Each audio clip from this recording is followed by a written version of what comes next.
So All right, we're on. I know. Awesome. Cool. Thank you. I know the class that I want to lock into, Mhm. and the subclass, which I want to be a Twilight Domain cleric.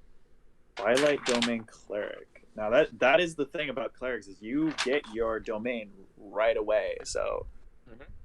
let me I don't run. get my channel divinity, but I do get a lot of things immediately. And Twilight for me is very support based, which I really like. I want to be not quite a backliner, but people around me should be getting benefits from me being in the fight.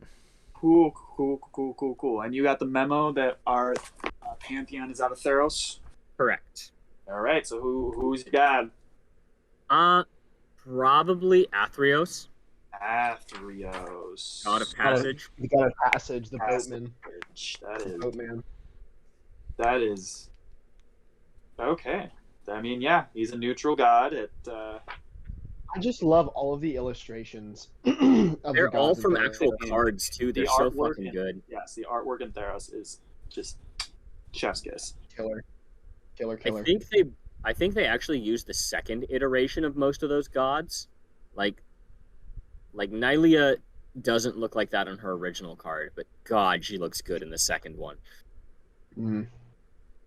Anyway, so I was thinking of several different races, most Okay. of which have a lot of utility options. The one I was leaning most towards was Hobgoblin. Okay. And if we're Cool. choosing either Eberron or Volos, the reason I chose that is the saving face ability. Because when I miss with an attack roll or fail an ability check or saving throw, I gain a bonus to the roll from allies I can see. However, if we're using Monsters of the Multiverse, the reason I had chosen it was it could take help as a bonus action to give extra stuff. So I'm leaning less towards that. Yeah, because I might. like I said, we're not following any rules from Monsters of the Multiverse. Yes, I'm not testing anything. I was thinking maybe about Fairy. Fairy. Yes. Okay, so you're gonna make me break out my Witchlight book now. I have might all my have books to. up here. The other one I was thinking about was Hexblood. And there's Ravenloft. Yep, there it is. Okay. I'm sorry. I was looking at these things and I'm like, what are my main support classes that I can choose? This is good. This is good. Oh wait, that's Fizzbands. So I was thinking Hexblood, Fairy, or Hobgoblin. Okay. So how do you want to decide this? Because I don't want you being like, oh, I want to be something that's going to just help balance everyone. That's not what I want. I want if we're unbalanced, and we'll go from there. Okay. I more just want to see what. So we have an Owlin, we have an elf, and we have an Aarakocra. Yes. Geo, do you have any specialty Aarakocra you want to be? Are you like more Raven? Are you more Parrot? Are you a Falcon? What do you think? I'm a giant ass bald eagle. He's awesome. An eagle. Cool. So you have Owl, Elf, and Bald Eagle. And it's more for me is like we have a bunch of fly people. I want something that's a little not quite grounded. So I think if I'm leaning towards it, I may just go Hexblood. Okay. Well, Hexblood is a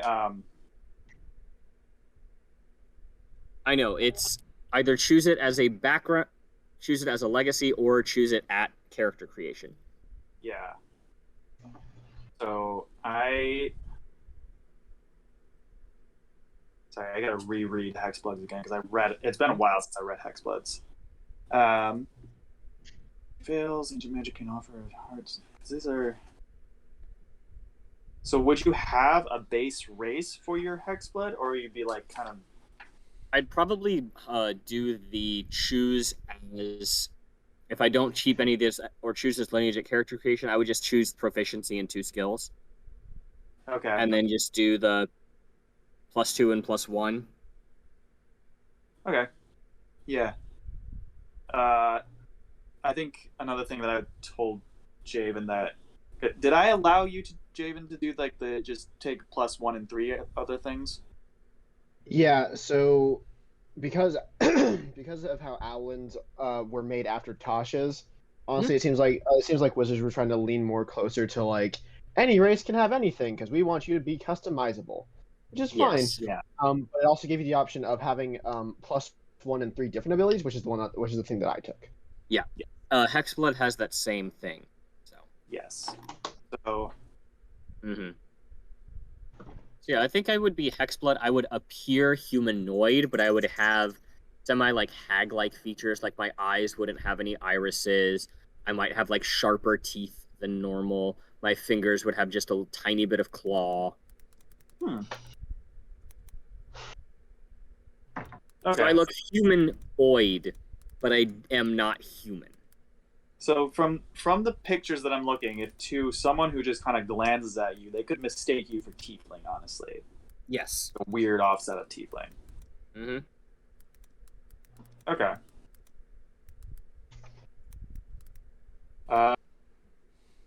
So which?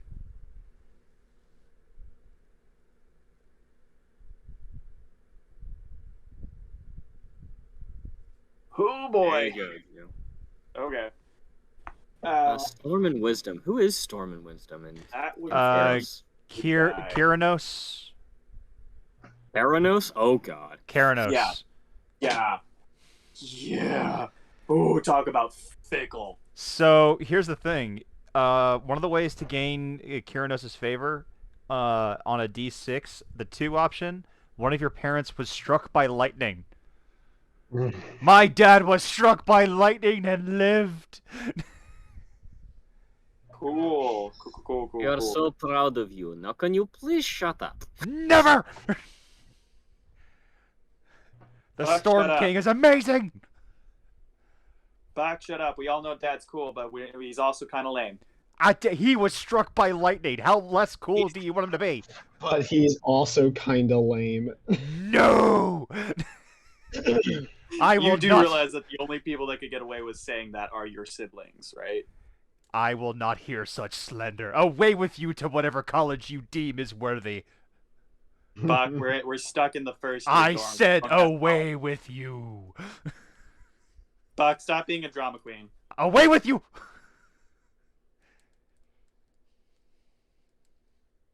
By the way, that's the way I'm going to be playing your sister. Fine. That's really nice.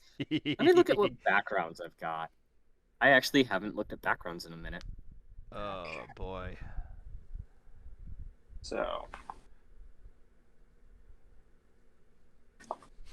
Twilight Domain, just find Hexblood. that so Wow, funny. Cedric, you are crazy. Why? No. I'm like just not like as a like. Oh, hey, you're crazy kind of. It's like this is wild, dude. I honestly was thinking of like which things can I throw together to be a very utility oriented character. And like I said, I don't want you guys doing like the like what kind of role can I fill. You just do something that's gonna play. This is gonna be fun for me no matter what. Especially once you tell me what especially once I tell you what my college is gonna be. Oh yeah, no, that's gonna be a ways down the road. That's not too far a ways, but like you guys don't get your colleges until second year. And I will say this up front, not everyone will depending on how your exams go, you may not get the college of your choice. Perfectly fair. So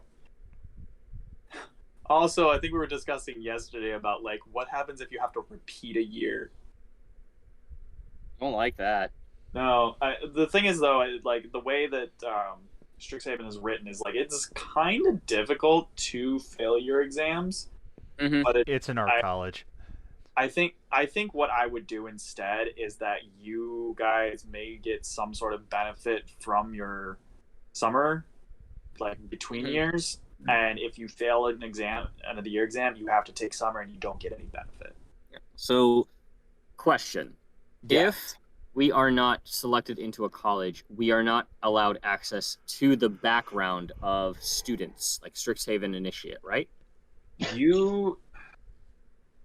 I'm sorry, I'm Speak now, because that's what my background is. So it's the feature, the Strixhaven Initiate feat at character creation. Right. Okay. So I think what we were talking about yesterday was that backgrounds are the way that Strixhaven backgrounds work. I think you can change it. Right? Is that what we were saying? Like you can have some. No. It's once you pick the background. It's like so. But essentially, you pick. The way it works is that there's a feat that just is Strixhaven Initiate, but then with whichever background you choose, because there's 5 background options, all of which are one for each house, and in that background you get that feat. Yeah, it's not. I don't think it's actually a background to be a like Strixhaven lore hold. That is. Is it? It is. It is part of the canon. Okay.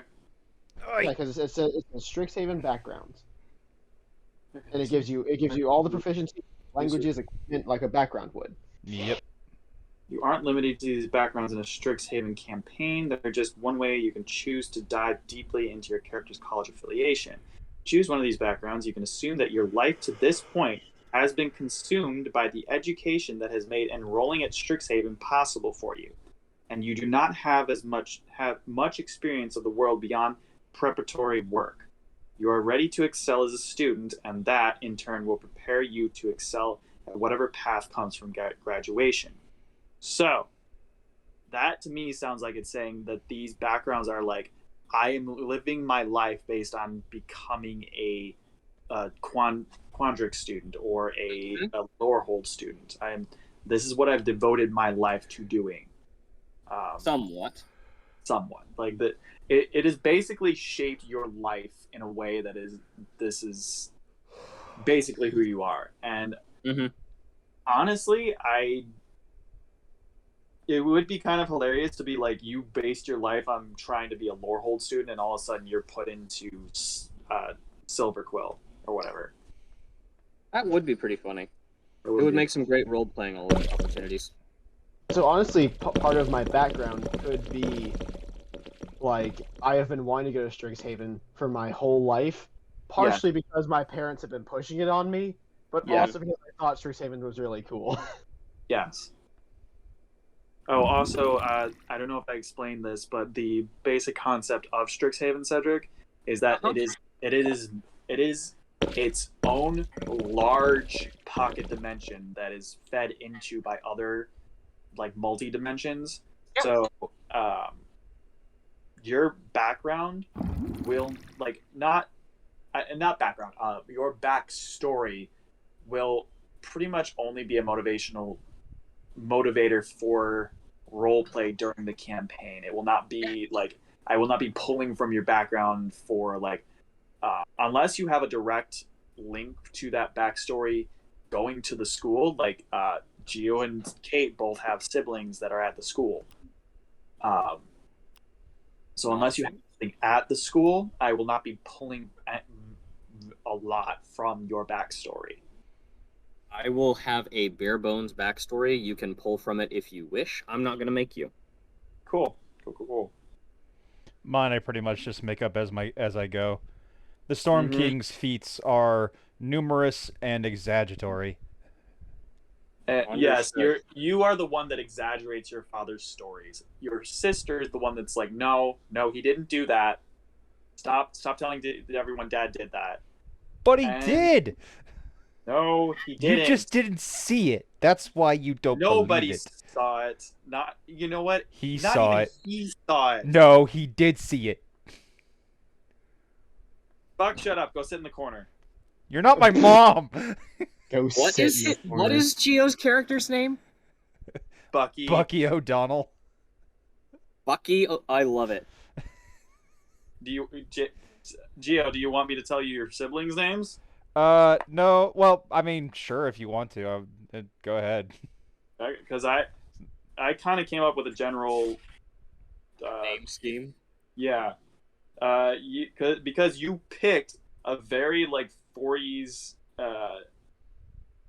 style naming system, because that is what I'm imagining your world to be like. You picked an eagle, as your Eric Croker reference, and then you picked the Storm Kings, and the name you picked is it's like, so I'm thinking this is a lot like World War II-esque. What's the term? The Mid-Atlantic or what? yeah, like Propagandist. it kind of like it's very much World War II style as far as like the yeah, and so your sister's name is Stacy O'Donnell. Mm-hmm. Your brother's name is Reggie or Reginald O'Donnell. Like my car. Yeah, Yes. like your car. Your car is in this, Javen. Ah, yes, the classic brood of two eagles in a car. So Stacy and Reggie. Reggie. Stacy, Reggie, and Bucky. Mm-hmm. If you want, we can. Go for it, John. I was gonna say, if you want, we can roll to see if I have any siblings, because I am also a bird person. You are, and you would be a nesting. I will. If I'll say that if I do have any siblings, they are kind of like Gio's situation where we're all kind of the same age. Yeah. Yeah. Roll a d6. Okay. How big was the litter? I'm gonna roll a d20 to see if I even have a sibling. Yeah, I thought I was gonna roll a 6, and I did in fact roll a 6. Wow. Okay. We can just name them as we go. We don't have to name them all right the fuck now. You know what? Yeah, But I'm gonna give you the I don't know what we call, but it's like I'm going to give you basically 5 uses of a this is my sibling kind of card. You get 5 punches in it, and that's done. 5 instances of I know a guy. Yeah, and they are your sibling. Okay. So, someone pick odds or evens, please. Odds, siblings, evens. You have siblings. I rolled odds, so no siblings. No siblings. Cool. That makes so much easier because now I've got to deal with 3 characters who have siblings. One of them has 5. You're totally fine, dude. I just wanted to make it a roll, so I wasn't completely in control of that. Javen, what is your character's name, if I could ask? Bernard Ironwing. Bernard. Nice. I like it. Bernard Ironwing, and I'm an Eastern Screech Owl. I'm gonna look up what an Eastern Screech Owl looks like because everyone was exclaiming it's cute. It is adorable. One of I think one of like 3 owls that mate for life. Very cool. Oh, you are gonna be adorable. Are you the vampire owl? No, you're not the vampire. No. And I need you to know also, Cedric, that I am a paladin. So I am a small little owl in hefty armor. This fills me with glee. I did give you that thing, so for the stream. Yes, you did. For the stream, what's the name of the owl again? Bernard. Oh, wait, the race or me? Yeah, the race. Owlin. Owlin. And he you is are the race. You're the small Q owl. What is the name of it? I'm gonna look it up on Google for the stream. It is the Eastern Screech Owl.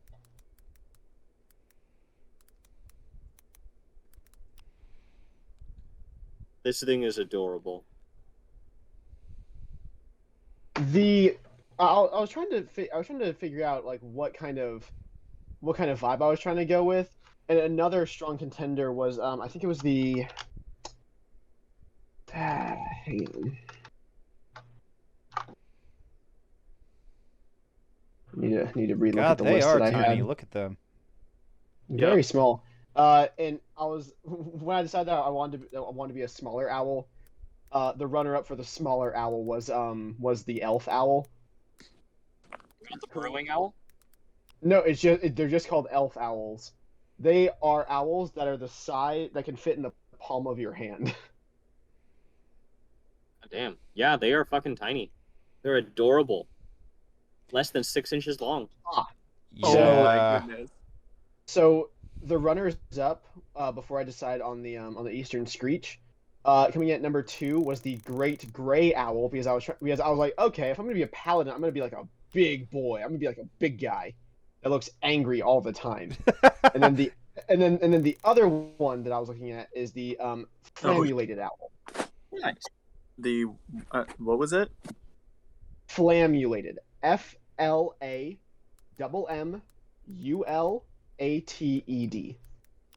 Flammulated. Aww. Oh, that is adorable. I was when I was making the character and I was looking through owls, the joke character that I was gonna make, which I hope you know, Eddie, all of my siblings are gonna be different breeds. None of them are gonna look like me. Oh my goodness. Okay. because this power that you gave me implies that we're all there. So, for sure, at some point, I want one of my brothers or sisters to be a burrowing owl. What power is this, if you don't mind my asking? The Oh no! punch card I gave him. I have a bunch of siblings that Eddie's just like, yeah. At any point in the campaign, you just be like, oh yeah, it's my brother. Oh, that power. Yes, that's going to be amazing. With their giant ass fucking legs. Yeah. No, there.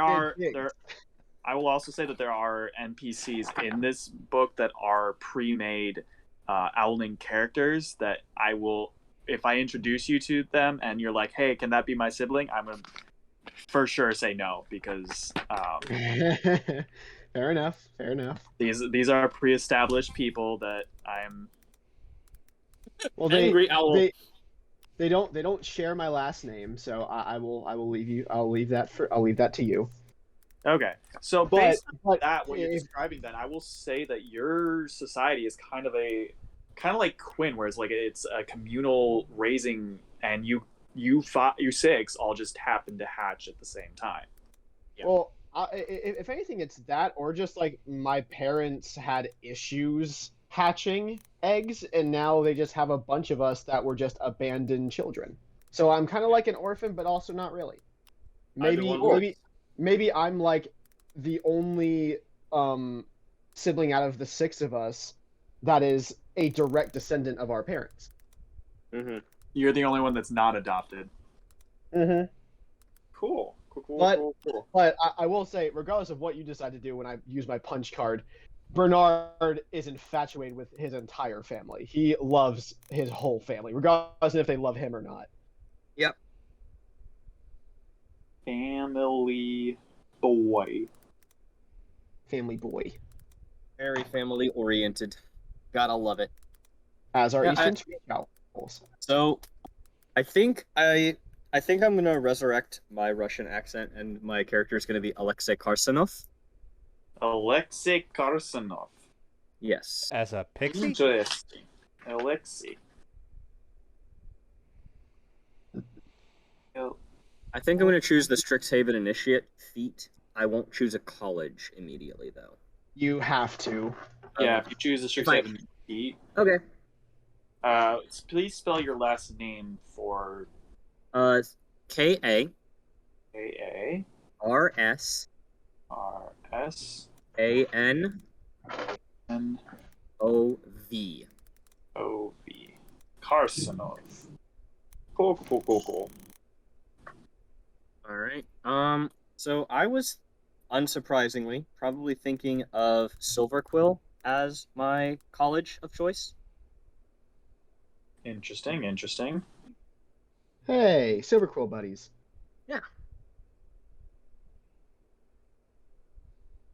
I am going to actually write all that in pencil because, again, like I said, Mhm. may or may not get it. Because, yeah, I totally understand if he doesn't get it, but Alexei is, as hags and hexbloods tend to be very big on the concept of home, his home is going to be, like, he didn't grow up exceptionally with parents, so his found family is going to be his home, and whoever he decides is his friend is just going to basically be, you get my protection. You don't have to ask for it. You just get it. Interesting. Which is good because we have a very big squishy on your team. Fair enough.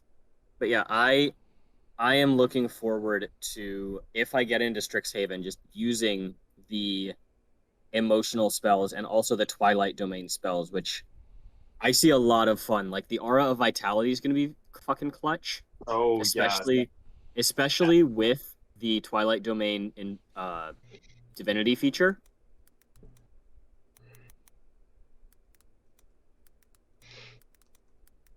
I can end Charm or Frighten really easily, and I can give temporary hit points equal to 1d6 plus my cleric level, which is really fun. Wasn't Twilight in Tasha's? Twilight is in Tasha's. Tasha. Yes. It's in Tasha's. Order, peace. Oh, there we go. Gio, you are having way too much fun with this little burrowing owl picture. Leave me alone. This is not your character, Gio. They're still having fun. Let them have this moment. You can't stop me from writing out my stories. I mean, that's getting my off sister work. right there. Hey, your sister's kind of hot.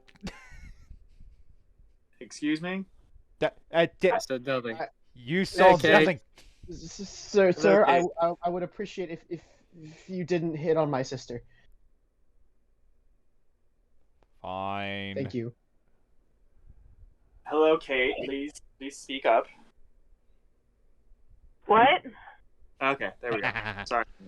Just making I sure. I said hi when I got. Oh fuck! Oh shit. What? My phone just flew away from me. Ah. Well, that is bad. Please be careful while driving. No, it Yeah. flew off of my phone stand. Yeah. Also bad.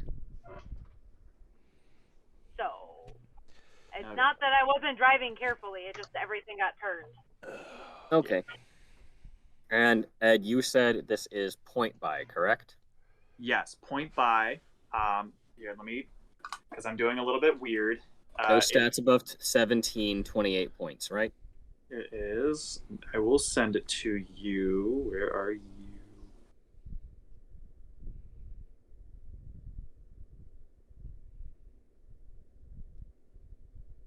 There we go. I just texted it to you.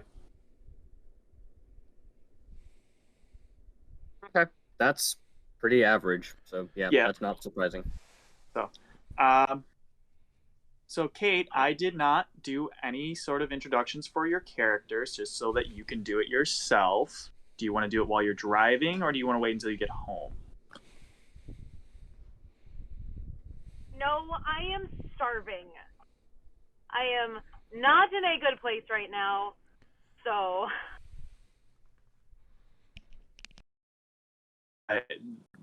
There wasn't kind of a yes or no question. I'm sorry. Fuck. Ed, it is raining. I am driving. Okay. Like, you I am hang up. hungry and I am not. Like I said, I'm not in a great mood. Okay. You hang up. You drive carefully, and we'll. I can't hit the fucking thing.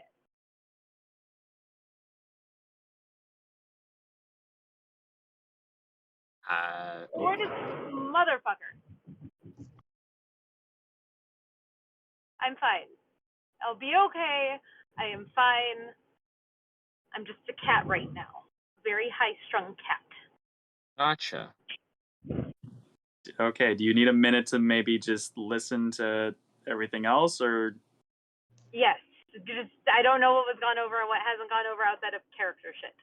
Okay. They just said that. I think all we have has just been character shit. Yes. I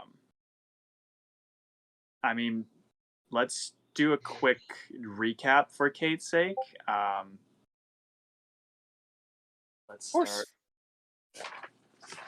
Let's see. Let's do this in order. Ed, I have updated my character sheet, or my ability scores. Okay.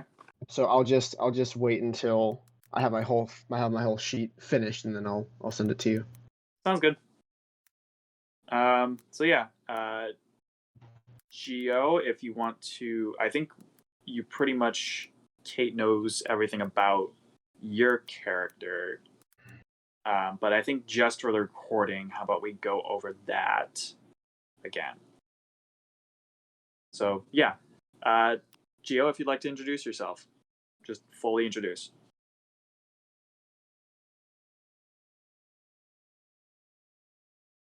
Is he? I don't know. He's not muted. No, you're just having audio, baby. Sorry, my mic was turned off on my end. And I Ah, completely forgot. I started talking. Oh, damn. Yeah, that'll do it. Do you want me to do my introduction in character, or would you rather not? do it in character. All right. Why don't you give him a setting, Ed? Give him a setting Okay. to present his How character. about this? We're going to do. Okay. Everyone is going into their, I guess, sign up. Like the way I was going to do it was, there is a building where everyone goes to that is kind of a hub for Strixhaven. That it's kind of like, instead of going to the actual school, you've got this little building that's just an office, and people are like, yes, welcome, thank you for choosing Strixhaven. Here's your paperwork. Obviously, do it in character, Ed. What are you doing? Okay. So yeah, Give us full Buck, experience. you walk in the door, and it is pretty much it's as gaudy as they can try and make it, but it is still, it's old and worn, and it could use some, because this is an old school that just, there are posters on the wall that are clearly sun damaged. The desks are probably at least 30 years old, or all the furniture are at least 30 years old, and you see a, let's just say a human male sitting at the front desk. Call him here, yeah. So that's, you walk into the door and you are intending to sign up for Strixhaven.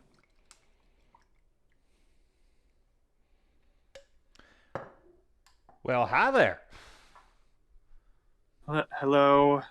Well, thank you for choosing Strixhaven. What can I do for you today? Oh, I'm here to sign up for Strixhaven. My name's Bucky O'Donnell.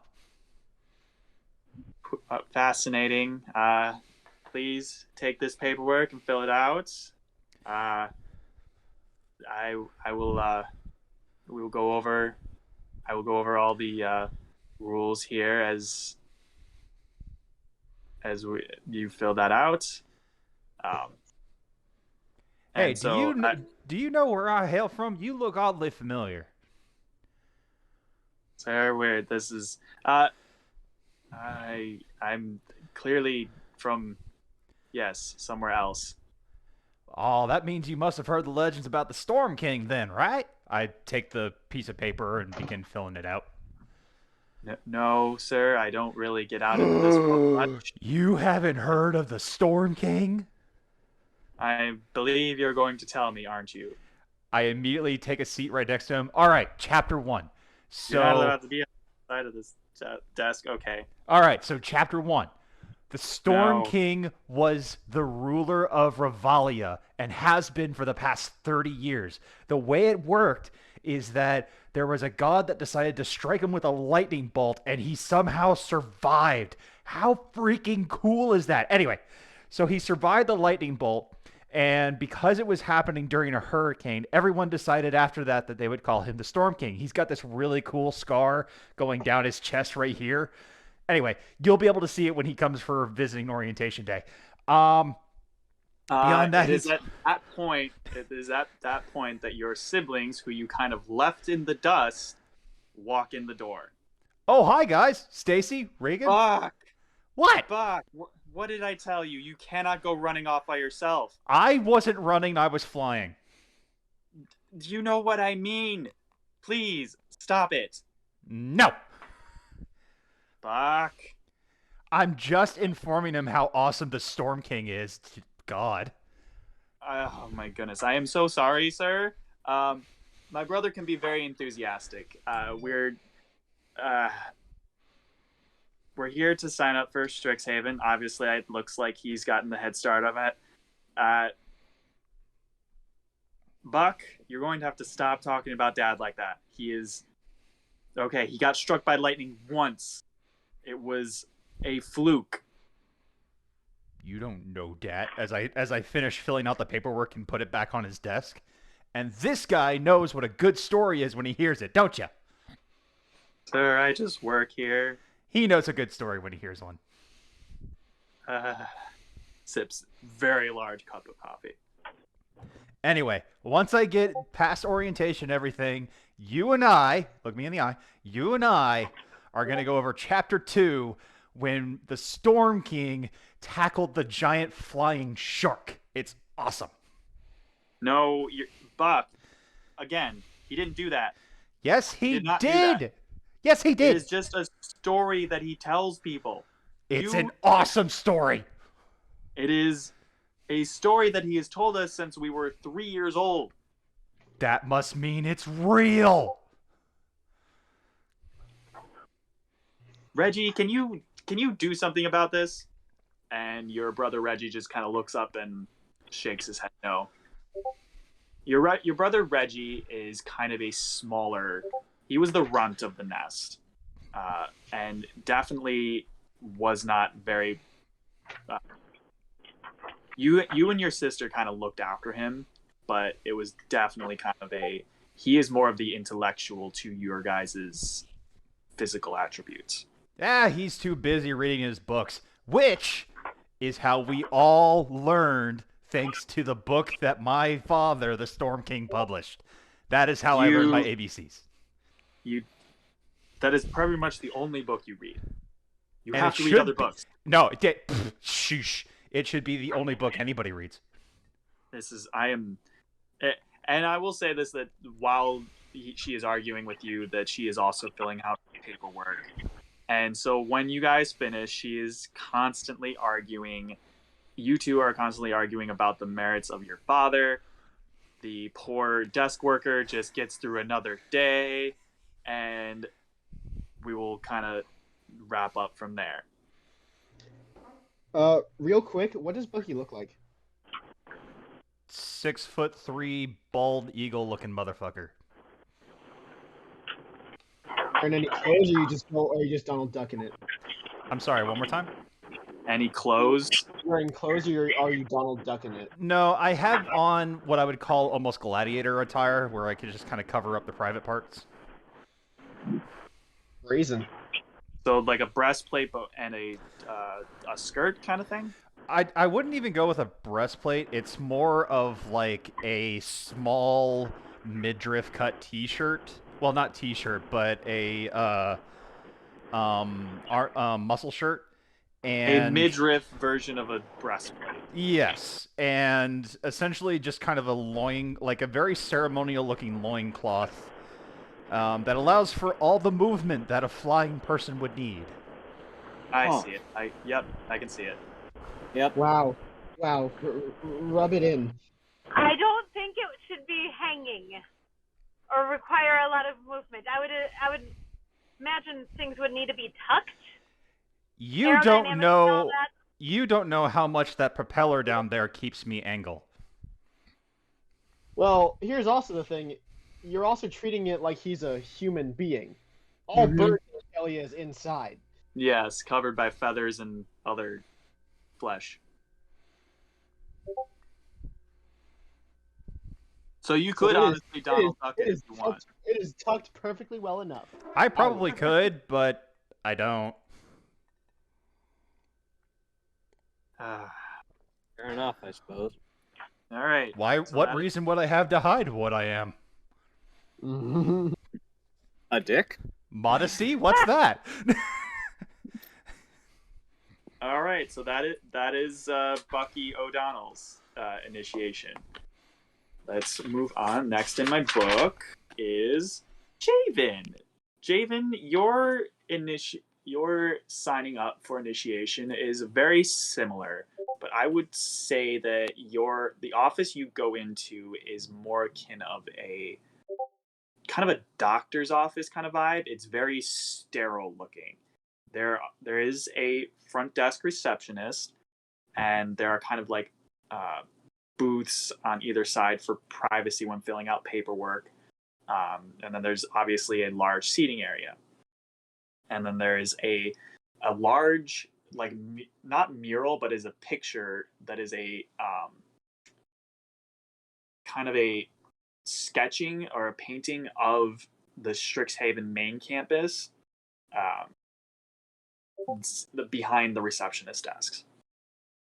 And this one, let's see. I will roll for it.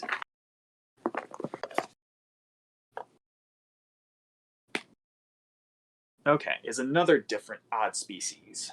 Let's go with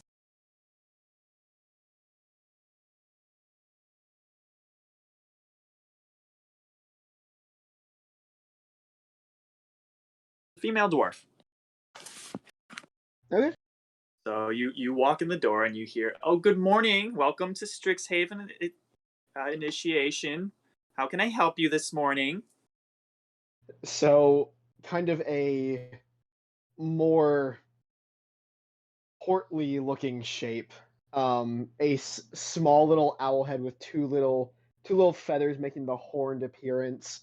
Kind of holding very meekly in his right hand his shield, putting it in front of him in full like heavy chainmail armor, with a sort of big, almost like hiker backpack kind of deal, packed full of whatever he will ever need, and a sword, being left-handed, the sword on his right side, kind of the blade very barely like sitting like maybe an inch above the ground.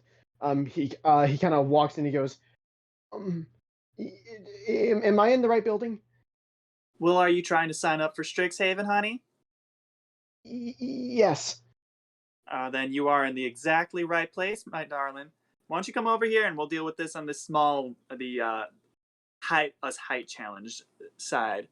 And you kind of see that there is a desk that's for the main desk is kind of a normal height, but then like off to the either side is kind of a desk that goes down about another 2 feet, so that it's actually good for people like gnomes, dwarves, or smaller owlin. I was saying if there was like if there's like a little step stool. Cool. So as I walk to the right side, I go, oh, okay. To him, every noise that the chainmail makes as I move is like earth shattering. But to everyone else, it is no different than to hearing someone's coin purse clink. There's just like a as he just kind of walks over. He kind of rests his shield, rests it on the front part of the counter, and he puts his little hand on the top of the desk and looks up a little bit, and he goes, "I'm here to sign up." Well, I'm gonna need you to fill out this paperwork here. And what you do is you're gonna fill out both sides, and we'll get you started from there. I take out my own personal writing quill and set out my own ink pot as I sign all the forms in like this beautiful little elegant cursive along every line that I write. Oh, look at that! Ain't you fancy? Thank you. Now, hon, what house are you thinking of getting in? Well, I put the quill back into the ink pot and pull out like these two, like this kind of like half moon kind of glasses, even though I'm 16 years old. Just takes out like old man glasses as I read through the forms. I go, well, I was hoping on Silver Quill, ma'am. Quill. My son was in Silver Quill. It's a very nice house. Some of them can be a bit moody, but my son included. But it is a very nice house. It's very. I'm sure you'll do great. Well, we all get a little sad sometimes, so that's Understandable. Oh, don't I know it? That's honestly on Friday nights I kill the sads with a nice bottle of Merlot. He kind of just smiles just a little bit as he continues to sign the forms. Mm-hmm. Now, do you have family going to Strixhaven, or are you the first one? Oh yes, they already got in. I was a little behind because of my me. Well, what are you doing about that, son? No, it's no problem. It's mostly the armor. It's Ah, a little heavy. well, you know what? It looks like you can grow into it. Yep. I finish signing my last little signature at the bottom of the page and kind of push him forward and put all my writing utensils back in. And I go, so where? As I pick up my shield again and kind of put it in front of me. Where to now? Oh, well, now I'm gonna put your paperwork through. You can have a seat in the waiting area, and we'll call you back as soon as we're all set for you, hon. Thank you. Uh, And I turn around and. you can leave the shield here if you want. You're gonna be passing by this way in a minute. Oh, no, thank you. And I just turn around and walk away. Oh, bless his heart. All right, Kate just walked. Awesome. Oh, Sebastian, why did you vomit on the floor, you nasty? Dang it. Oh, fuck, I only got one plate. It's fine. I'll eat out of the box. I don't know which one's which. Yeah. You're gonna, you can look and you'll see the sauce. I got barbecue right here. Cool. Let me know when you're ready, Ed, and I'll go ahead and introduce Alexei. Cool. By the way, for the record, I am 3'3". It's fucking adorable. Okay, hold on. Show you because Banner baby. Hi. there's really not a lot of room up here for you, baby. Hi. I'm 3'3" with a grand whopping total of 39 pounds. God damn. 39 pounds without the armor. With the armor, it's like a good solid 80, I would probably say. The armor weighs more than you do. No. Yes. For extra security. No. I could see that making sense. Okay. Wouldn't do very well if I were to get hit and not have something in between the weapon and me. Well, of course, little one. That is my job. That makes a lot of well, sense. I never thought about that. With that, let's go with Cedric's character. Your office that you go into is a little bit more natural, like dark. It kind of feels more. There's a lot of wood in the construction that you can actually see. It's not really covered up or anything. Like wood-lined walls, wooden floors, and a lot of old paintings on the wall. Most of them depictions of like various academics from Strixhaven. A lot of landscape shots from Strixhaven. And then there's just a kind of wooden plank in the back that just in very gothic lettering that just says Strixhaven Academy. And there is, let's see, what kind of receptionist do you get?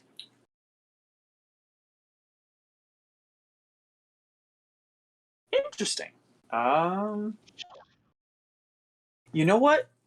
Since you didn't choose this race, this person is actually going to be from kind of a familiar race to you, but not really to most people. But there is just a little tiny girl with kind of butterfly pixie wings behind her, just sitting at a very large computer that is clearly way too big for her to use.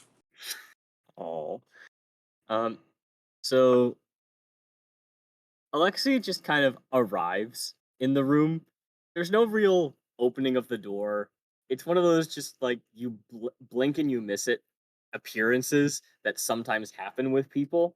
Mm-hmm. So it's like this woman isn't really focusing, and then all of a sudden there's a 5'7" gentleman who has no pupils and no iris, just white eyes, slightly pointed ears, who looks mostly humanoid, dressed not quite elegantly, but casually in like a um light gray frock coat, a set of slacks that are bright red, set of shoes, white button-up shirt. Just not garishly dressed, but it looks odd. It doesn't look like all the pieces fit together, and he just kind of slowly strides toward the desk. You know what? Do me a favor. Roll a stealth roll for me with advantage. Okay.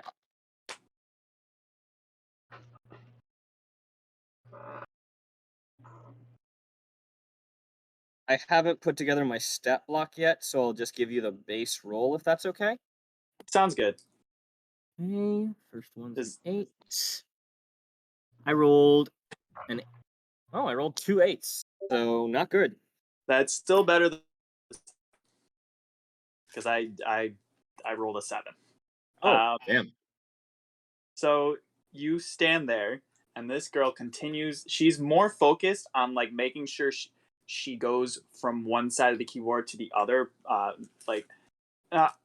Fairies have the ability to go from very tiny to about gnomish size. Mm-hmm. So this girl is kind of a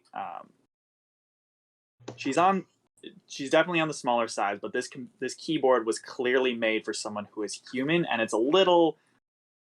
She's a pecker, basically, and so she's more focused on making sure she's typing correctly. Now, don't get me wrong, though; she is pecking so fast. Excuse me? Oh, what? Welcome as soon as she screams, Alexei will actually just kind of like hold his hands up in a defensive posture, like, "Oh, don't, no, nothing bad." Oh my goodness, I didn't see you there. Well, I am sorry to have startled you. It's fine. I was focused. Now, what can I do for you this morning? Hello, I am here to enroll in Strixhaven. Oh, good. Well, you're in the right place. Here's the paperwork. I'm gonna need you to fill this out. What is paperwork? It's this. You fill out. You put your name, put how old are you, your birthday, your general information, where you live right now. If you could just fill that out for me, that would be just so peachy.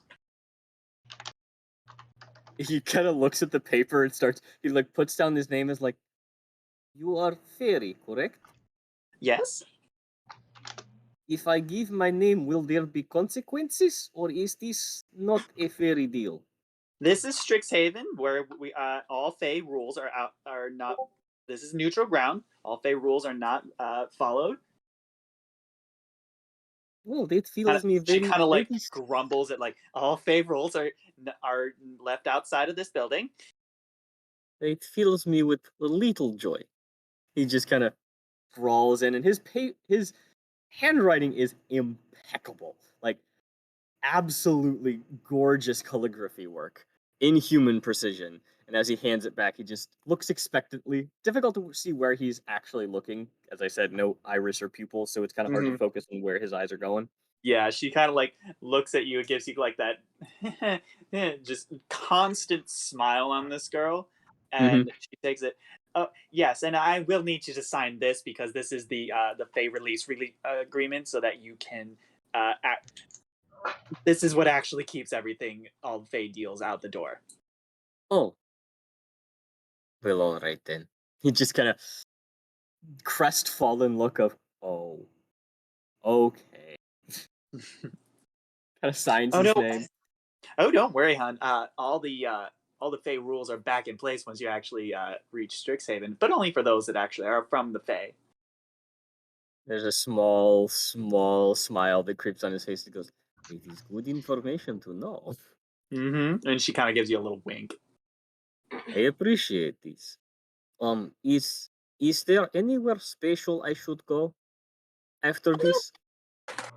No, like, if you could just have a seat, right in the the waiting area there, we will call you back, and you will join some others.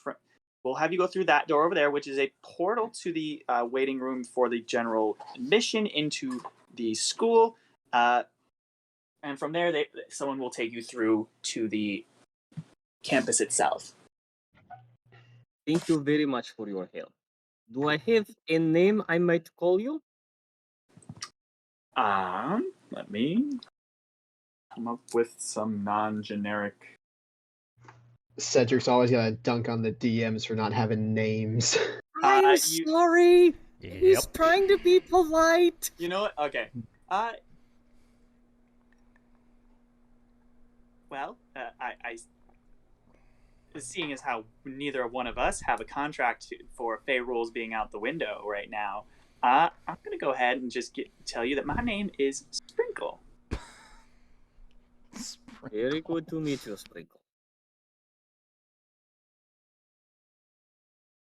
So yes, if you could just have a seat right there, I will get this paperwork going, and then we'll get you back into the waiting area for the actual, into your way into Strixhaven. Mm-hmm. He just calmly walks over and sits down, and as he sits down, you hear a clank as the armor plates and the coat kind of settle. She kind of is like typing away for a second, and as you sit down and clank, there is definitely a tense up and just what? Okay, and then goes back to just speed pecking, just. All right, so you are in the waiting area. Kate, would you like to? Oh, are you gonna set up? Are you gonna set me up like you did them? Okay. Jesus, I've been rehearsing this. Okay. So for your office. I think what your world. Yours is very nice looking because you actually are coming from the city. That's you were chauffeured there, and they drop you off, and you get in the building, and it is like walking into a new construction office. So clean, everything smells fresh. They greet you with a like a breath mint or something, or one of those, and it is very much the posher kind of offices. Okay, I'm gonna say that they're not greeting me because I am like kind of paying attention to where I'm going, but I'm like going through my new book as I'm like walking up to the desk and just kind of like reading. I get there. Oh, hi. Let's see. What kind of receptionist do you get? Let's go with. Okay. Good morning. How can I help you? Well, I am here to enroll in Strixhaven, and this light green paper pulls out. I made a copy of when my sister enrolled last year, and so I've already have it filled out. It smells like rose.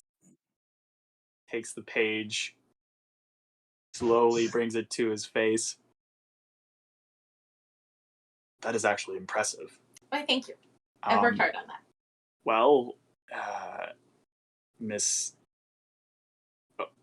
Ophandris, have a seat, and we'll call you back when we're ready to put you in the other waiting room. Okay, and you can call me Kai or Riss. It doesn't matter. Miss Ophandris. Yes, sir. Go have a seat. Grab my book, open it back up.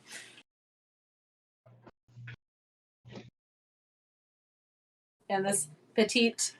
Okay, there it is. Cedric, I don't think I prefaced any introductions with her character for you. We rolled for everything. She chose the race separately from everything. And then we rolled for her name. She picked her name, like her first name. And then we literally rolled a D100 for an elven last name out of Xanathar's, and she rolled for Ophandris.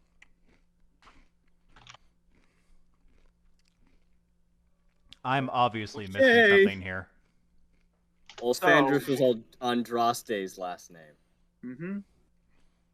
Andraste. Andraste Ophandris, my College of Glamour bard, styled by the 80s. Remember when you played the Hermit? And I was Hinkle? Vaguely. Remember that campaign? Yeah. Yeah, so for everyone who does remember Andraste, which you would be kind of insulted that not everyone does, this is an alternate universe. Hey, whoa. I did no such thing. Again, alternate universe Andraste. Most of the background has been altered to accompany Kate's character, and Kate kind of took some inspirations from Andraste's original story. So yeah, this is not exactly the same Andraste, but this is just another version of her. She will also not be playing a large role in this, other than being Kate's sister. That's probably for the best. So she will not be doing any sort of like pop-ins. She will not be doing any sort of like combat support. She will just be there for role play for Kate. All right. So this is just kind of I'm just laughing at the coincidences. Yes.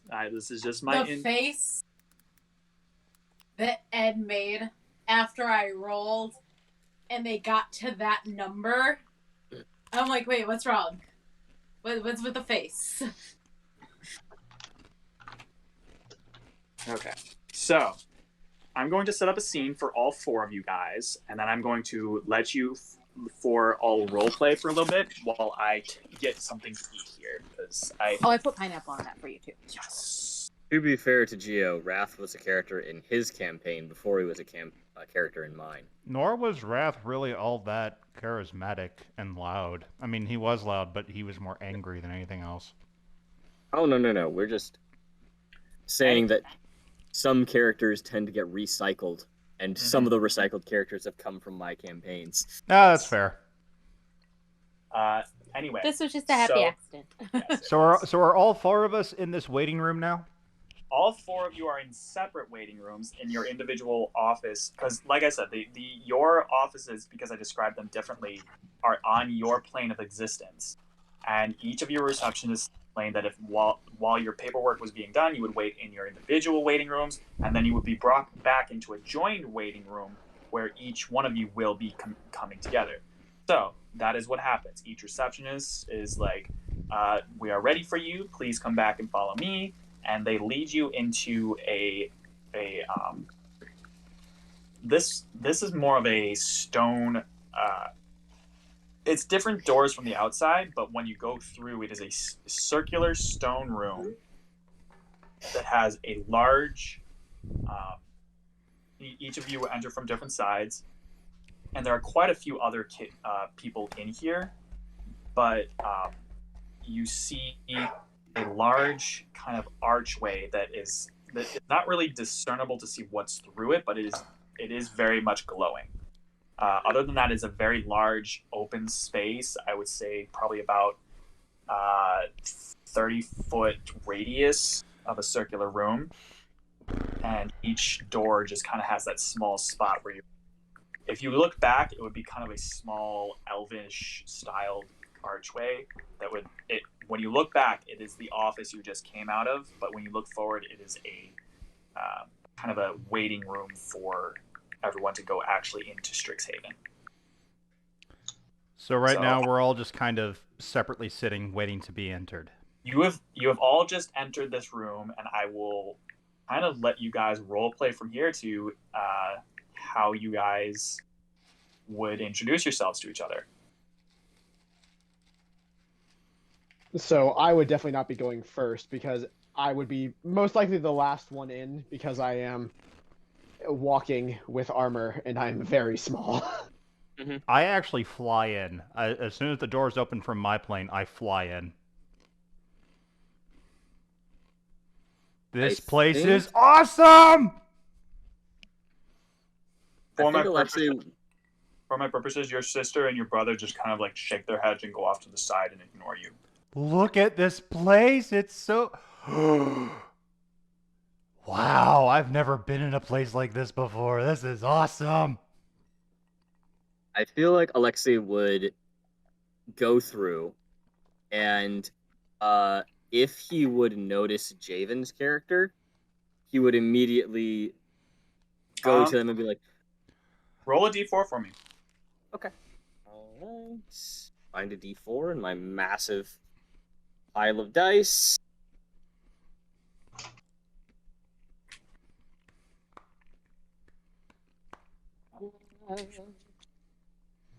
I'm having a quesadilla and I'm happy. There we go. Yeah. D4. A pizzeria. 3. Okay, you see Geo first, which is pretty obvious because he is the loudest person in an echoing room.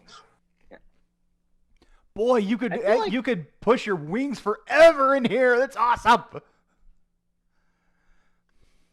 I feel like seeing how boisterous he is, Alexei would kind of not quite avoid him, but definitely not want to make immediate contact. So he would kind of just dry it up and casually just walk on by, trying to make his way to the archway. Would I notice him at that point? Roll perception. I mean, if you want to just roll a flat die for me. Just a d20? Cool. That is a 6. Nope, you don't notice. I am too flabbergasted by how cool this room is.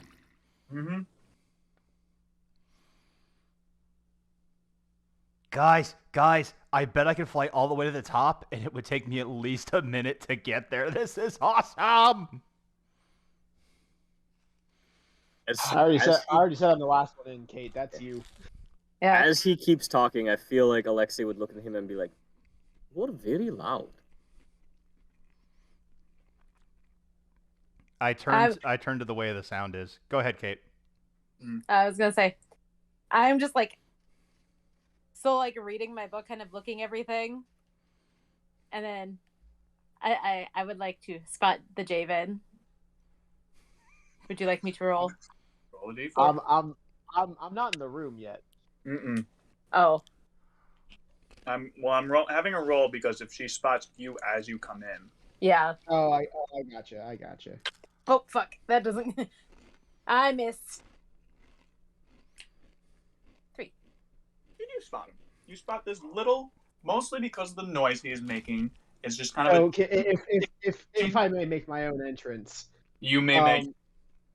As at first hearing all the noise from a random gentleman inside of this archway, I'll kind of like walk forward and like kind of poke my head in a little bit and kind of rotate, and I would slowly start to walk in, and then probably what catches your ear is what sounds again like a fat coin purse, but when you look over, it's just me, just kind of walking into the room. Oh my goodness! I just kind of like rush over. I'm like, "Hi, you." I'm sorry, you probably get this a lot, but you just look so wonderful. Is everything heavy? Do you need help? Can I help you? Shield kind of raises up just a little bit. No, I'm fine actually. Thank you. Oh, I startle you. Not startled, but you came at me very fast. I'm sorry. I will. I won't run up to you again. I'm sorry. It's fine. Slow down next time. Okay. Can I roll to see this interaction? Sure, go ahead. Flat d20.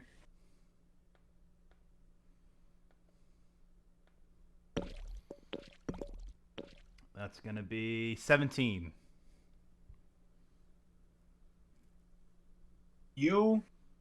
Up where you are, because you've flown mostly to the top of the archway, and that is probably a catch-all for the sound, and so you are hearing almost everything in the room, all this quiet murmurs, all these silent conversations that people think are being kind of private, but you're not really hearing anything disturbable because you're hearing everything. But then you hear this one melodic voice just you hear Kate's melodic voice kind of cut through, and you kind of pinpoint it where it is, and you see her interacting with Javen's character. So first I see the voice, or see where the voice is coming from. I see Kate's character, and I'm like, oh wow, she's kind of cute. And then I look over at the owl, who's hiding behind a shield. Wait. No! And I immediately, at top speed, fly directly at both of them, only stopping. So anyways, just please slow down next time. I get very startled. I fly at Mach 1 and then stop 5 feet in front of both of them. Hi there! No, before you get there, just before you get there, you get side tackled. I was gonna say, can I roll for a reaction attack to just blindly swing my shield?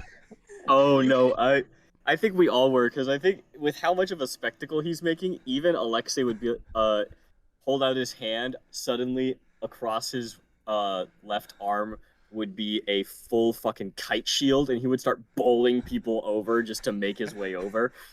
Stacy, what the hell? I was gonna go see our new friend. You need to calm down. We haven't even gotten to school yet, and you're already scaring the shit out of kids. Do you not see how adorable he is? I need to go say hi. Stacy kind of looks over at her shoulder at Javen, and you kind of lock eyes with his sister, who looks very much like this person, is just a little bit more slender and more like sleek. Have I ever seen these kinds of people before? Roll a d20. So I feel like with smaller owls being hunted by the bigger owls, that's probably like a bandit. That's probably a bandit problem at one point for my society. There's like the bigger owls cannibalizing us. I believe it. 19. Yeah, you know of the existence of other you know that Strixhaven is a kind of hub for, it's a hub for all sorts of other multi-dimensions, and so it stands to reason that there are other bird people out there. So you may not necessarily know the exact dimension that these guys are from, but you know that these types of people exist. Gotcha. So would I know the name of what these things are, or would it just kind of be like another avian, another avian race? With a 19, yeah, I'd say yeah. The Javen or Geo said their people are called sky people. So yeah, I would say with a 19 that you got that. I feel like at this point, Kate and Javen should also notice the middling height person walking towards them, just pushing people aside with a shield. Oh, what the fuck? Once again, my shield goes in front of me towards he's new assailant. Very slow walking, but not like rushing towards. And as soon as he gets to you, he dispels the shield. Is like, "Are you both okay?" Stacy, get the hell out of my way! I want to say hello. Down. I'm fine. I'm more worried about. Are you okay? I've been in this room for not even a minute, and I've already been rushed. So can I kick my sister out of the way and finish my descent? Make a contest strength check. Strength contested. I got this. Mm-hmm. Like it's like trying to calm an untrained puppy when someone enters the house. 18. Yes, very much. 18. Okay, you beat her 14. I kick her out of the way, and I make my landing, again, like 3 feet in front of everyone. Hi there. Yeah, I think Alexa. Has anyone told you how loud you are? I'm loud? You're I think loud. Very I've much been so, yes. told I'm loud, and I'm pretty sure you're louder than I am. Oh, I'm sorry. I've never met someone who looks quite like you and yet looks quite like me. What's your name, buddy? I'm Bernard. Bernard? I hold out my wing as into clasp for a handshake. Nice to meet you, Bernard. My name's Bucky O'Donnell. So you say are you holding out your hand? Because aircrafters have hands and wings. So I'm are holding you out holding holding out my wing as into like not my hand but my wing to clip together. That's how we say hello. um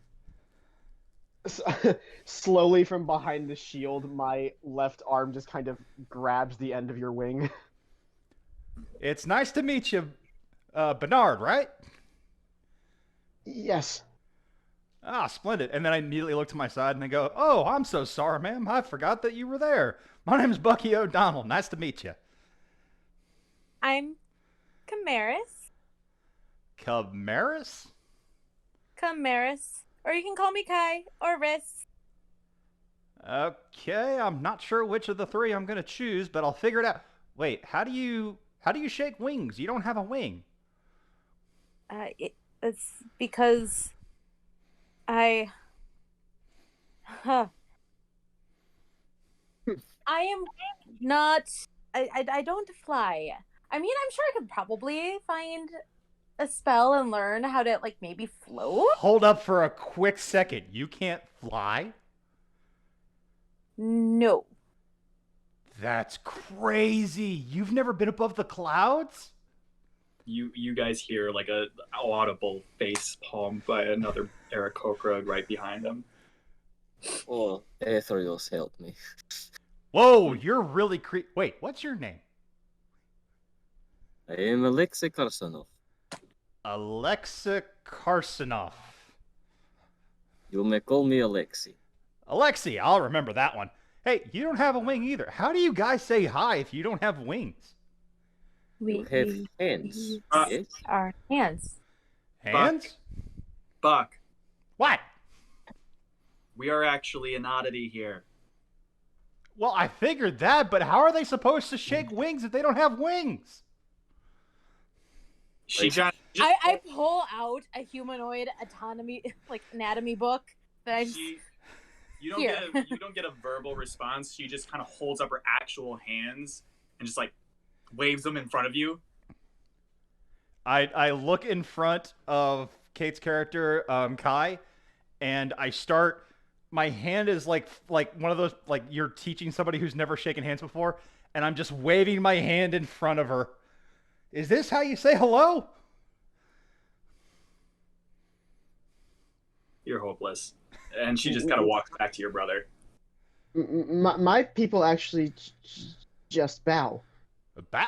Oh, I can do that. I bow to Kai, and I bow to Alexei, and I bow to Bernard.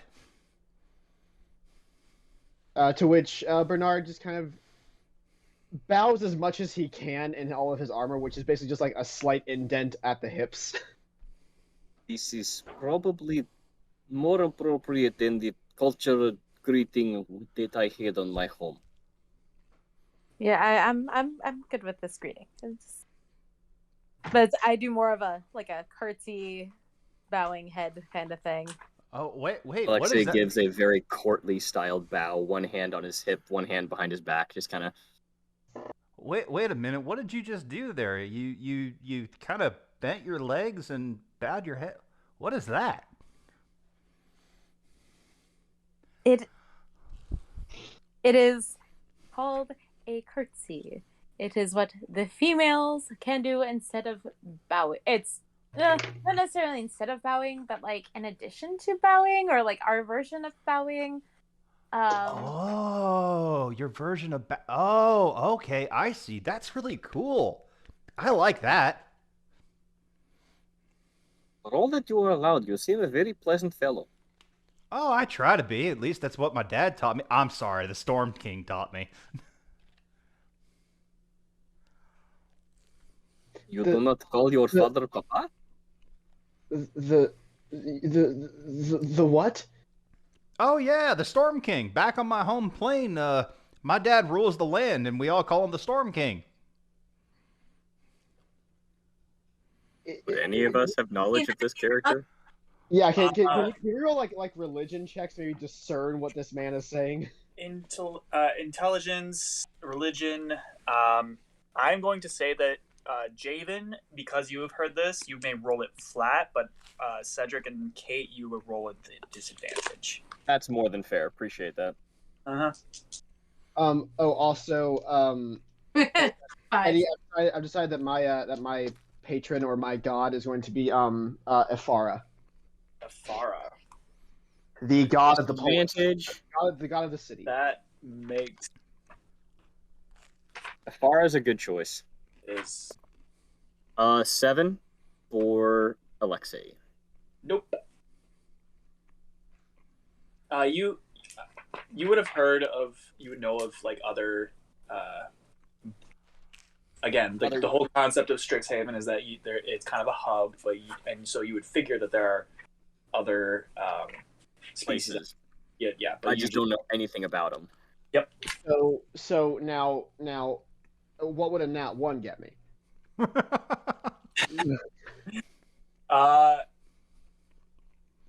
Nothing. Everything that I have just told you earlier for your first check about geospecies, that is the extent of your knowledge.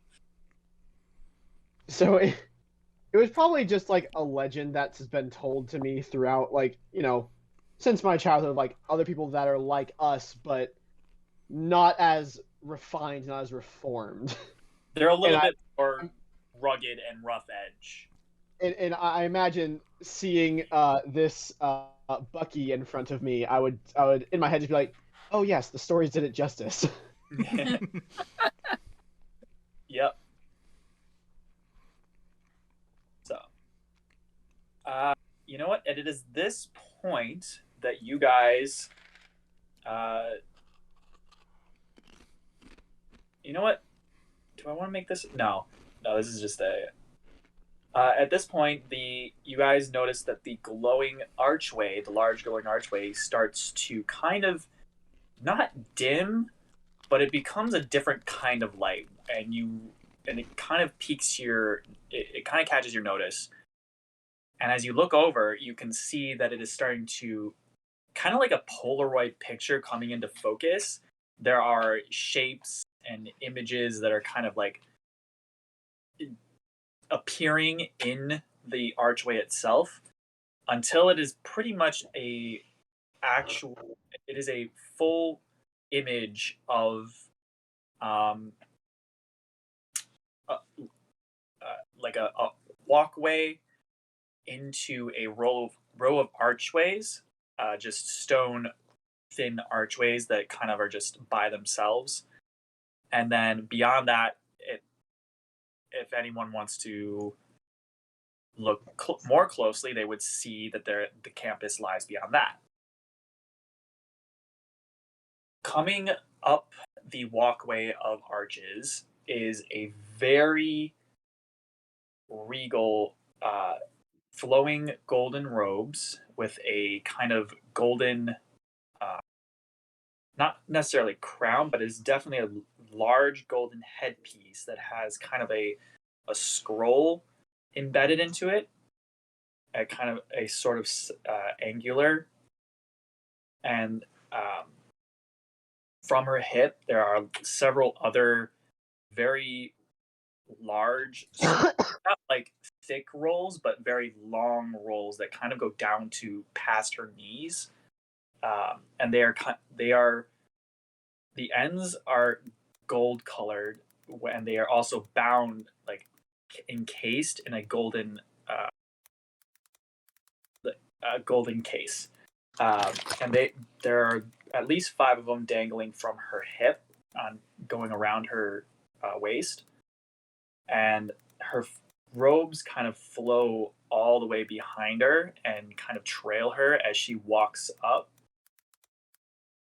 And as she enters the room where you all are, her voice projects over everyone's as to kind of get everyone's attention. Ladies and gentlemen, thank you for choosing Strixhaven Academy. It is my honor and privilege to welcome you all today. You have all been selected and chosen to attend this year's next incoming class. You are all welcomed. This is not prepared. Allow me to be the first to welcome you, first years. My name is Dean Augusta Tullis. I am the one who runs this entire school, and I have been in charge for the last few years. If you will please all follow me, you may officially enter the Strixhaven campus. And as she says that, she kind of steps to the side and big flowing gesture towards the archway. Please, in an orderly fashion and calmly, those that there will be consequences for those that start any sort of stampede. And you guys kind of look around, and there are actually minotaurs that would actually do that kind of thing. And you notice my shield raises just a little bit more. Yeah, you notice this because she kind of looks at the minotaurs as she says this. Anyone who attempts to start a stampede will be punished. Buggy actually was ready to run and fly at top speed, but after hearing that, he kind of closes up his wings and folds his arm a little bit. Yep. And so yeah, she just stands at to the left. What you're viewing at the archway would be to your left of that archway, and just gestures with her left hand for everyone to start entering the archway. Bucky speed walks his way through the archway. Of course. With that, we will end the role play because I don't have anything else planned. But I guess there's your character introductions to each other. That is the first time you guys meet. Good enough. Yep. Not a whole lot of time to charge a party, but hey, any port in storm, right? Yeah, you guys can tell that Gio's sister is going to be kind of the wrangler of him. Now, granted, I am going to be playing it more of as how I'm treating Kate's sister as well. It is strictly roleplay. Not really going to be there unless Gio actually seeks her out. Same with his brother. Unless these people are sought out.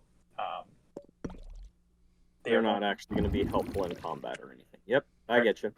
Yep. Well, they will do other things other than fight. That may not necessarily mean that they're not helpful. Fair enough.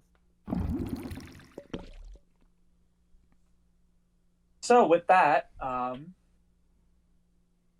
any other things that they want to bring up for tonight?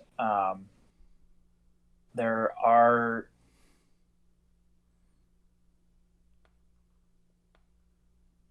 mechanics-wise, I will say that if there is any equipment that you guys would like to get for your character specifically, go ahead and look that up. It must be just a regular common item, nothing too fancy. I'm guessing what's given at character creation is okay. It is okay, but like I said, there are certain things like Javen did ask for something to kind of help with his character roleplay. I will leave that up to him whether he wants to share that in roleplay or whether he wants to share it right now. Not yet. I Not figured. yet. I figured. So yeah, there are certain things. It's like if you feel like there is something that could be an item that could help with your initial roleplay, I will allow it. But again, it has to be a very common item, nothing too fancy. But Let me look and see what I might be able to come up with. yeah, and like I said, run it by me because it's something to help with things down the road. Like it would be something that could like something that you would have growing up that would be kind of a beneficial for you to actually function. Like say you needed a pair of like the equivalent of needing prescription glasses.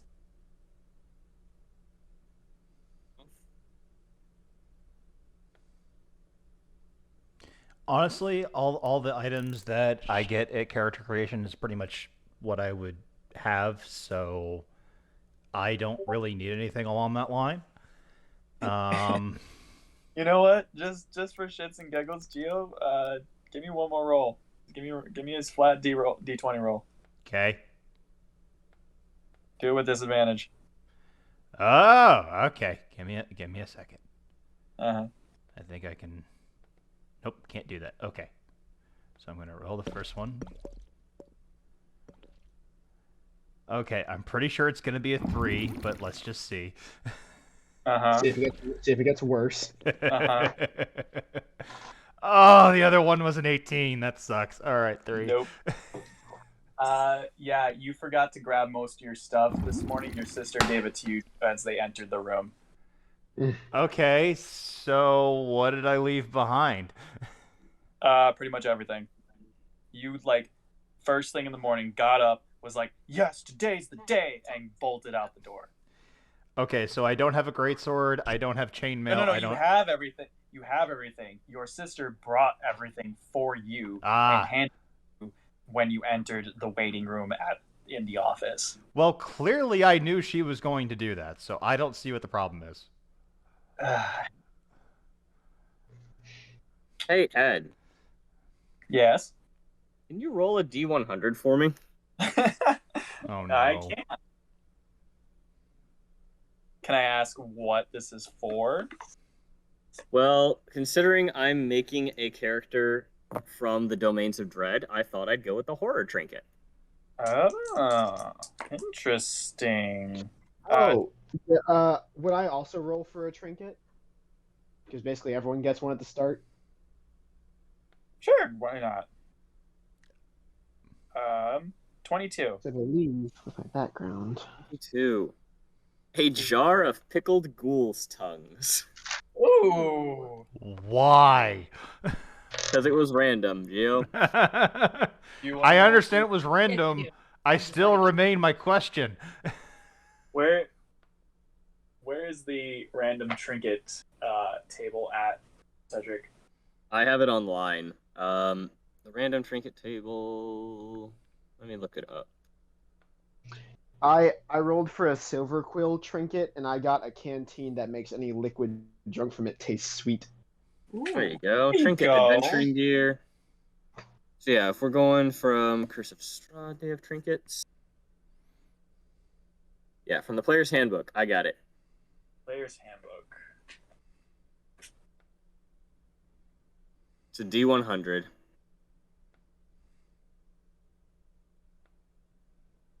Page in the... I'm assuming... It's page 159. 59. Okay.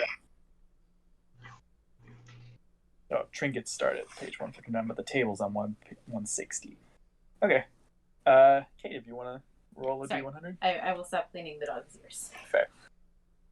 The dice are right next to you if you want. I see the dice. I know where they are. My goodness. This guy. And this guy. 11. Kitty clack, kitty click. A 1 ounce block made from an unknown material. A 1 ounce block of cheese. That Very is well, not, cheese. that is Literally not where my head went solid. first.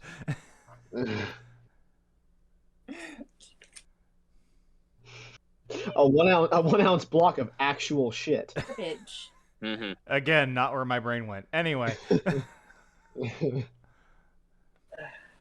Let me see. My baby. All right, so that's your trinket. It's just a 1 ounce block of unknown material. We'll figure that out later. Oh, I can run all the tests on it. There you go.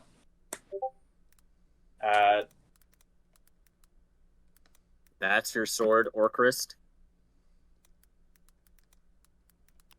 I wanted something that looked like it would handle well in the air, and I didn't see a big guard working with that, so... That's fair. Yeah. It doesn't have the properties of Orcris, it just looks like it. That's totally fine. Actually, Ed, Mm-hmm. could my character have a bottle of boundless coffee? You would. No, because that is something that you actually are able to obtain in the game itself. Then I will wait my turn to get it. Yep. Thank you for that. You're welcome. I will not roll on the trinket table because I have a book of my father. There you go. I have a book of poetry. I have all the. It's got to be the same thing. I start immediately looking over your book. Don't touch my book, please. I'm sorry. I'm just used to grabbing things from the library. I'm sorry. I hand it back. I'm not a walking library, sir. I take my book back. Sorry. I didn't mean to steal it. I'm sorry. Daisy slaps you upside the head. Come on, dude. Come on. You don't. I didn't know. That's the problem. That's the problem. Yep, it is. So, Ed, just for flavor purposes, my character does not actually have weapons. For flavor, he actually summons the mists of Ravenloft to become weapons for him. Oh my. Jesus. You know what? I might have fun with this because. Please do. I just had it as a flavor idea of like, hey, he's not going to be walking around to school armed to the teeth. He's just going to have a really big coat that is full of armor plates instead of heavy armor and has weapons that look misty. Interesting. Yeah. You know what? I think what I'm going to do is I'm going to have a small table and I will roll on it. And depending on what I roll, it will take on the aspects of the domain. Okay. Of like, say you. Would you stop getting? Say you actually like roll Ravenloft. There would be kind of like a feathery raven hilt with. I like that. So it's purely flavor, but it touches like which weapon or the weapon I choose, and it's going to be how it looks. Yeah. That's awesome. I love that. Yeah, no benefits whatsoever. Just like, yeah, your sword looks like it. Let's see. Ooh, that one's an actual sword from. Your sword glows red and has a bright red hilt. Awesome. I love it. Alrighty. Cool. I think that means we're all good. I do have a question, Ed. Considering that we're playing from a book, and this is kind of, at least with the group of 4 that we have playing currently, this is kind of your first time DMing all 4 of us in this nature. What can we do to make this simple, or what can we do to help you?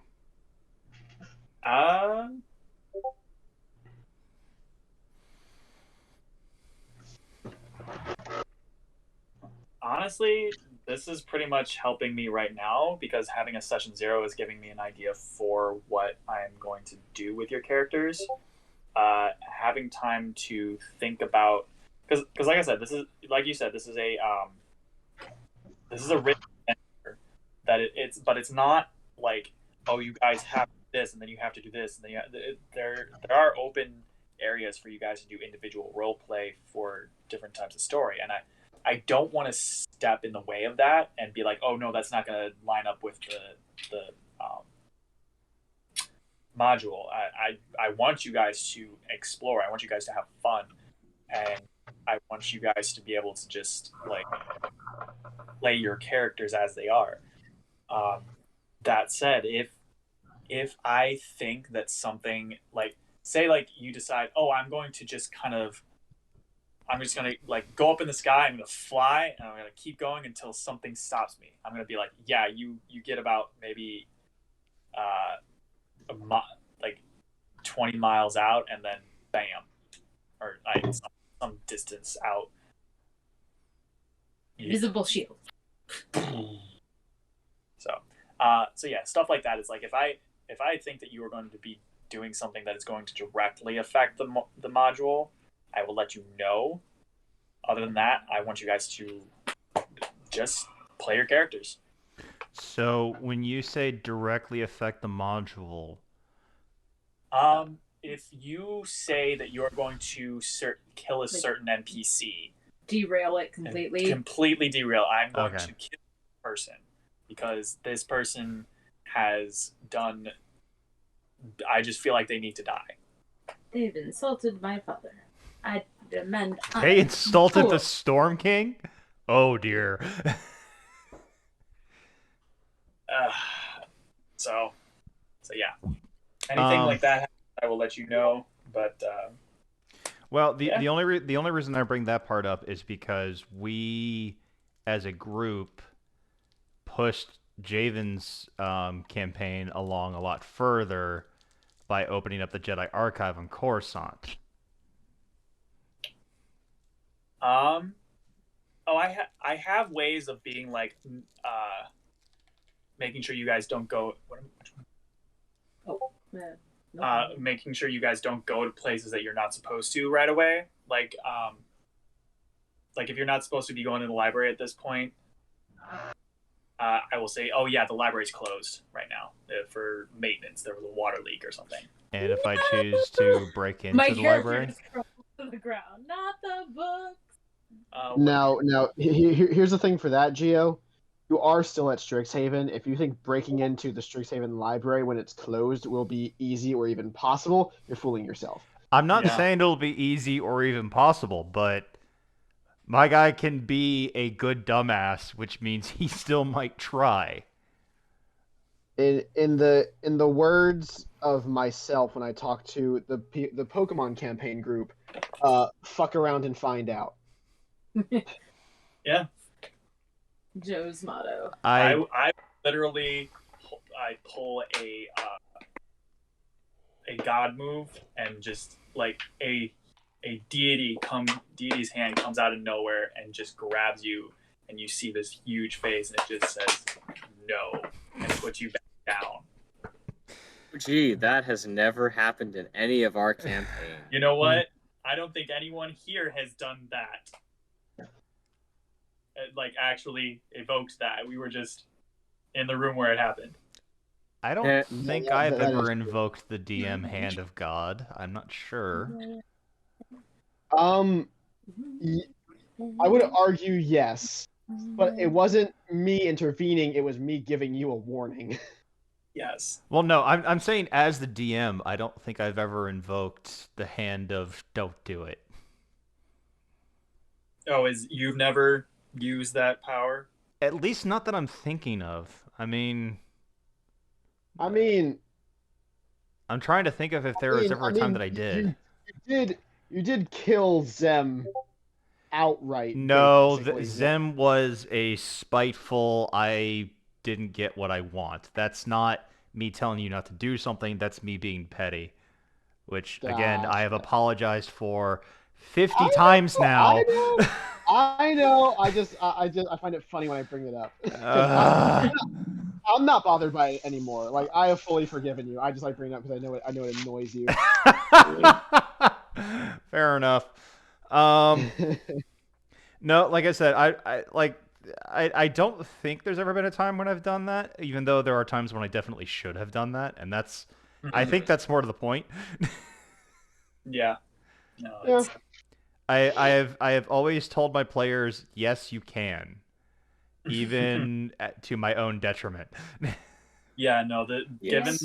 given that this is a module, there will be a higher likelihood that that will happen, but I will do my best to be like, look, I'm just gonna kind of steer you around. It's more likely gonna be like something like, oh, your professor walks around the corner and asks, "What are you doing?"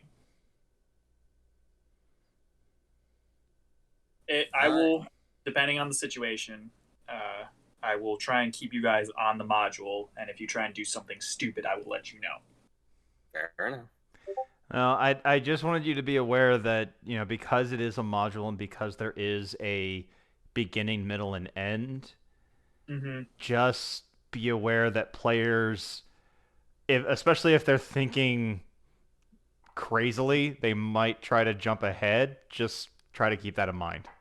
Yes, yes. Given that yes, this is a module. Um, this is, in all fairness, like it's obviously not as big as like Curse of Strahd, but this is a full, like you are there for 4 years. Now it does allow for the opportunity for me to do just 1 year, but I've already had several people be like, "No, we want to play all 4 years."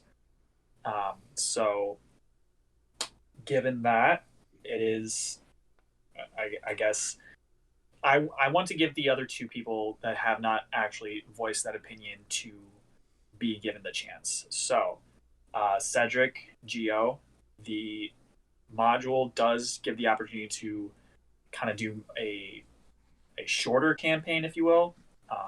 But depending on what you guys want to do, I am fine with doing all 4 years because that'll give me more time to write. That'll give Javen more time to just not suffer burnout. It's more up to how are you going to feel running it, and that's only something you can tell us. That is honestly my vote as well. I'm okay with whatever the GM is okay with. If it only needs to be 1 year for the GM's sanity, I'm okay with that. If you're cool with running all 4 years, I'm okay with that too. I'm along for the ride. As a player, I don't really get burnt out as a player.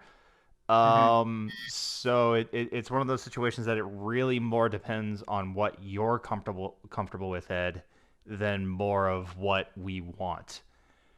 Don't be concerned about what we want. Be concerned about with what you are comfortable with doing. mm-hmm. Well, because I was gonna add that, because I mean we can all get burnout in all of our lives. Our life is quite in a weird spot right now. So I would think that it'd be more of, not like where we were a few years ago, where we're like rotating every week of like who's GM thing, but no, more like we are. more of like a month at a time kind of thing. I might speak for everyone when I say this, but like quite honestly, I never want to do that ever again. Oh yeah, Yeah, no, we were like rotating every week was terrible Yeah, idea. let's not do that. That was too much to keep track of. Too many people to try and be in the head of. No. Yeah, and that's what I'm saying. I don't want to do that, but like because burnout happens, I'm going to be pissed if everybody gets bored with this and says, "Fuck it, I'm done. We're moving on." That's what you want to say. So I'm good with us. Like, you need a break, that's fine. We can switch to a different campaign for a month, 2 months, or whatever, as long as we come back to it. So what I will propose is that we kind of plan to do all 4 years, but we will kind of take it 1 year at a time, depending on how things are going, how quickly the year progresses. But I would ask that we probably do maybe between years, probably do only like 1 or 2 weeks off, so we don't kind of get it sucked into another thing. But we can figure this out later. But because it is a module, I don't foresee me being too burnt out by it because there is a lot of legwork that's been already done. Hello. Hello? I said hella, not hello. Oh, sorry. I thought you were having audio issues. No. Okay. But yeah, there's been a lot of legwork already done, and so there's a lot of work off my plate, obviously. So I'm good to play to GM for you guys for as long as you guys want to play. No worries, man. We are happy to keep playing. I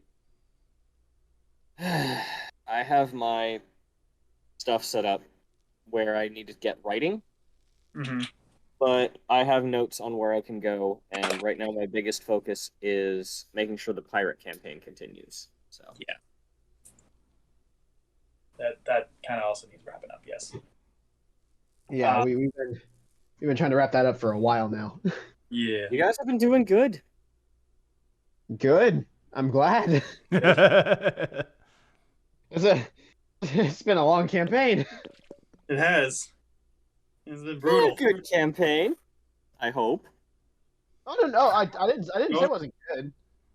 It's just Just that it's been a long one because we started at level 1 and now we're at what, level 17, something like that. Yes. Jesus. Yeah. It's, well, granted, it's been at least every other session or every session that we've leveled up. Yeah. But we also only do it like once a month though. Yeah, for So at least real 6 or 7 time. hours. Yeah, so at least real time. How long have you been DMing this campaign? Like a year now at this point? About a year to 15 months, yeah. Yeah. We So took days off and whatnot. yeah. There were times where we've taken months off and all that, but either way, yeah. But yeah, I will let you guys know if I'm getting burnt out. You guys please do the same thing, and we will go from there. But other than that, we are going to charge Strixhaven. So, Awesome. Javen, quick question. Yeah. Because we kind of entered, especially in the Star Wars campaign, we kind of entered this position where we just got finished up with the Bounty Hunter. We're now back on Coruscant. We're kind of in between gigs. Would it be better for you if we went ahead and stopped there and then picked it up when you're ready to pick it back up? Or do you really want to try to finish out these? Yes. No. So basically, you guys are kind of entering another. You can tell when I started to get burnt out because I just started to give you guys more and more downtime to do stuff. So honestly, right now, you guys are in an indefinite period of downtime. If you guys want to, if I just think of like a little task that your characters would want to do, or vice versa, if you guys think of a job that you guys would like to do, essentially after Mikia and Quill are done at the bar and Adrian and Quinn are done in the archive, you guys all reconvene back on the ship, and then you go through like a list of like X amount of jobs that you guys can do, and you guys can just do that. There was one specific job that I had that was like a plot point, but I need to flesh that out way more than what I have currently. So we can stick with Strixhaven until I am ready to DM for Star Wars again, if that's all right. But if you guys have any ideas, or if I just decide, just one day, like, hey, you know what, go ahead and give your characters another 20 XP just to keep things like kind of moving-ish, Yeah. Okay, so from the sound of that, it sounds like next week we'll be jumping straight into Strixhaven. That's what I had in mind. Yeah. Okay. Cool. Ed, are you okay with that? If that's all right with Ed. yeah, I will have plenty of time to figure things out this week. Yeah, I'm off again next Monday. So yeah, I will be good with that. All right. And then one more point of business before I hang up. Mhm. I know you said I have 5 uses of this as my sibling. If Yes. I get bored during my quarantine, Mm-hmm. can I just run them by you and you can just put them where you think they would go? You go ahead and make me a list. They'll all be first year like you because it's the way we set it up. But Oh yeah. yeah, for sure. But like, yeah, it'll give me time to kind of further explore what Strixhaven actually is, what Bernard would maybe be into, kind of flesh out my sibling relationships, things like that. Yeah, yeah, we can go over that another time.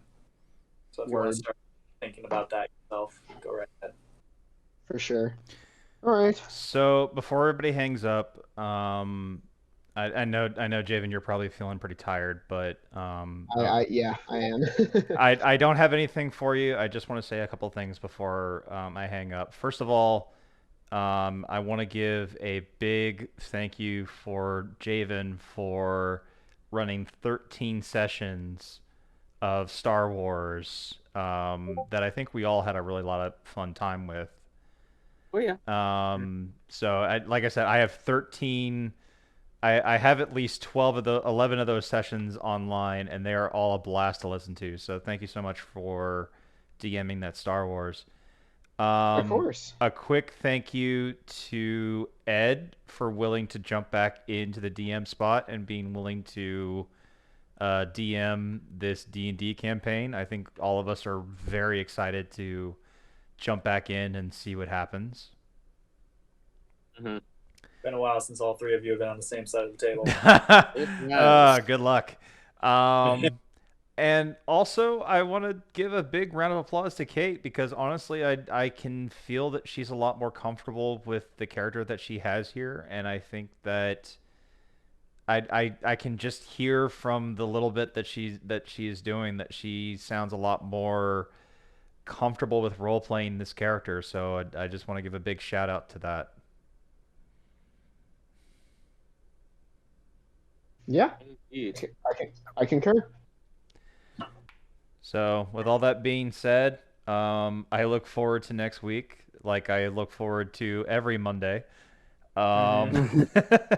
It's funny because it seems like every time we end this session, it's always, at least for me, it's always one of those things like, damn, I wish we could have gone longer. Like it doesn't matter if it's like 1 o'clock in the morning. I'm always like, Yeah. damn it, I want it to go longer. That's Yeah. for you. Definitely feel that. That was the hard part of the Star Wars campaign and like why I felt guilty for getting burnt out because I'm like, man, I love DMing for this shit. So much fun. I completely understand. Yeah.